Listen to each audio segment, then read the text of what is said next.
మన సంగారెడ్డి మల్కాపూర్ చింతల్లో 147 గజాల east face ఇల్లు మనకి అందుబాటులో ఉంది. మన సంగారెడ్డిలోని నేషనల్ హైవే నుంచి ఎగ్జాక్ట్గా 400 మీటర్ల దూరంలో ఈ ఇల్లు మనకి అందుబాటులో ఉంది. ఇంటి లోపల మనకి ప్రిమిసెస్ చూస్తే ఒక కార్ పార్కింగ్ ఉండే స్థలం కూడా ఉంది. దాంతోపాటు మనకి మెట్ల దగ్గరనే మనకి ఒక కామన్ వాష్రూమ్ ఇవ్వడం జరిగింది. దాంతోపాటు మనకి బోర్ కూడా అందుబాటులో ఉంది.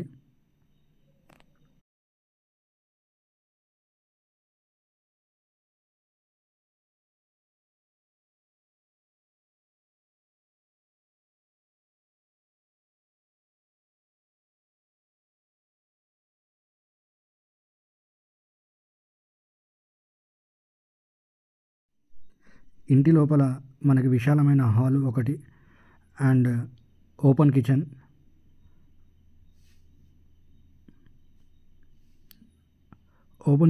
కిచెన్ ప్రీమిసెస్ కూడా మీరు చూడండి, చాలా బాగుంది. టైల్స్ కూడా కంప్లీట్ అయిపోయింది. అండ్ దేవుని రూమ్ ఇది ఒకటి. దాంతోపాటు ఓపెన్ కిచెన్తో పాటు మనకి ముంగంటే కొంచెం డైనింగ్ హాల్ కూడా మనం పెట్టుకోవచ్చు. ఇది లోపల ఇప్పుడు మనం బెడ్రూమ్ చూస్తున్నాము. ఇది మాస్టర్ బెడ్రూమ్ అండి. దీని లోపలనే మనకి వాష్రూమ్ కూడా ఉంది. అండ్ ఇది కామన్ బాత్రూము. ఇది చైల్డ్ బెడ్రూమ్.